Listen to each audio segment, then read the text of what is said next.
I'm walking along the shores of the Naukuchiatal lake, which is near Nainital, Uttarakhand, India. And the great thing about this particular lake is that it's got a bunch of very interesting mythologies associated with it. It is said that the locals of this place in prehistoric times prayed to Brahma, the creator, as per Hindu mythology, and that's when he created this lake. It is also said that if on foot, when you travel alongside this lake, you can see all 9 corners of this lake, which is incidentally why this lake is called Naukuchiatal. You will either die or attain moksha, nirvana, and that got me thinking. These mythologies and these stories are very important for us. They're very important for civilization, they're very important for people, they're very important to give us a sense of being. And this is not just true for religion and civilization, it's also true for businesses. It's true for organizations, it's true for teams. This storytelling and mythology is very important. They're also important for really the space of work that we are involved in, or rather I'm involved in, which is the anti-money laundering and financial crime space. And I see it every day. Many of these stories, these myths, these popular ideas, they have a lot of meaning and they're very positive. But this is not always the case. There are some very negative and harmful beliefs that great professionals and great leaders continue to hold in this space despite the evidence to the contrary. And the reason why I brought that up is because while on my walk here along the shore, I remembered a conversation that I had just before I came to Naukuchiatal with a couple of very senior and very well-to-do and very well-meaning leaders who've done very well for themselves. And this conversation related around PEPs, politically exposed persons, and some of the beliefs or mythologies, in a sense, that are associated with them, which are long-standing and keep coming up over and over again.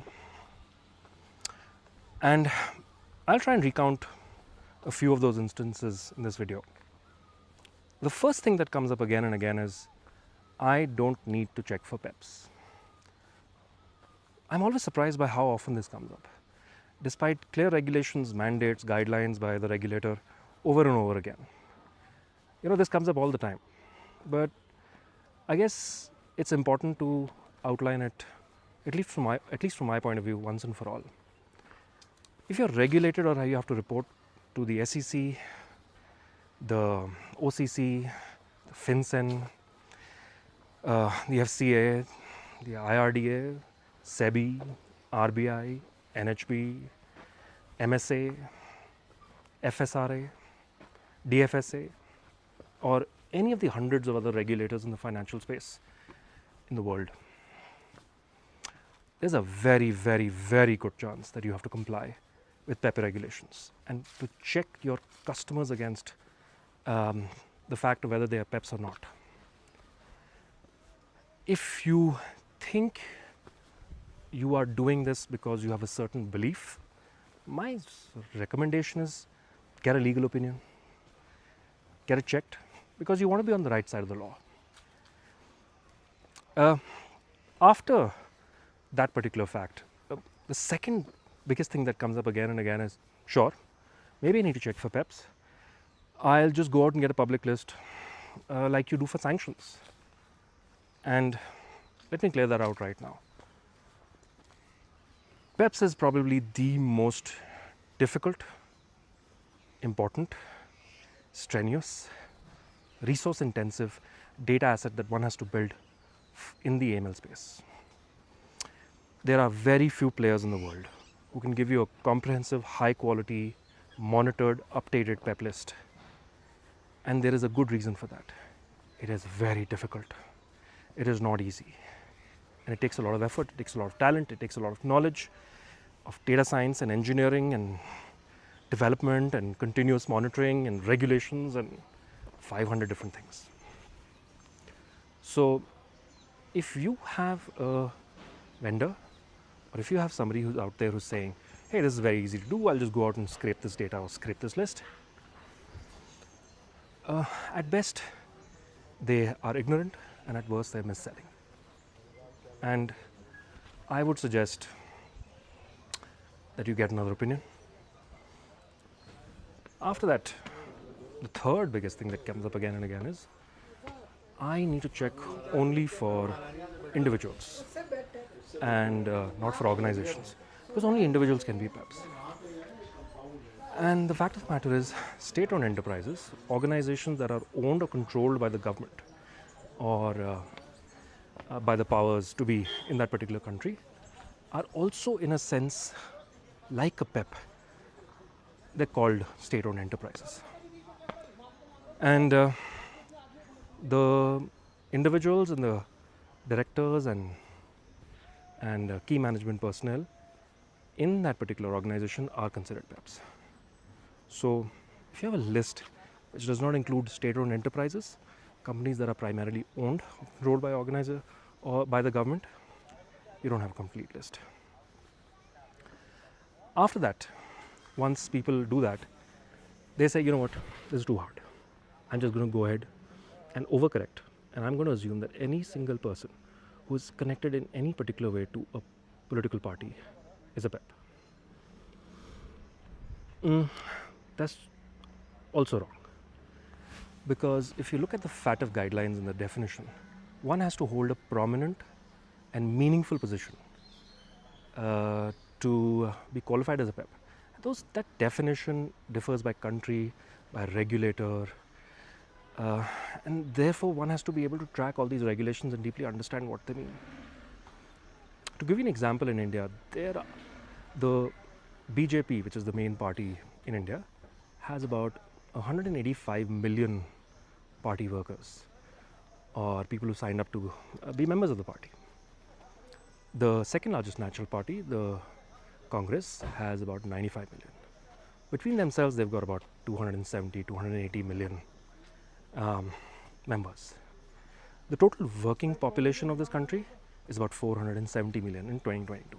What that means is, technically, 1 out of 2 people will at least belong to these two parties. That defeats the purpose, and not practical, is not what the law wants, and it just means you're painting everyone with the same brush. The one after that a lot of people come in and say is, you know what, I'm just not going to do business with PEPs. I think this is too damn hard. And that's the fifth biggest thing that they end up saying, which is, I just don't want to do business with PEPs. That in many jurisdictions, in most jurisdictions, is against the spirit of the law, and in certain jurisdictions is against the letter of the law. The idea is not to unbank them. The idea is not to say, hey, I'm not going to do business with you just because you're a politician or a PEP. The requirements are that you have to go out and make sure that you put in the necessary diligence measures, the necessary procedures, the necessary focus and resources to ensure that if there are suspicious transactions or money or cash or things being deposited to their accounts, you can report it to the government and you can investigate it. That's really what it means. There are nuances around it. In certain countries, for example, PEPs by law are considered low risk, and so it depends on country to country. But it doesn't mean that you unbank them, debank them. It means one has to be careful, and one has to take the right measures. And finally, a bonus point, since I've spent all this time, is most people say, all right, I'm going to start a system, I'm going to add the data, and I've started using it, and you know what, there are too many false positives.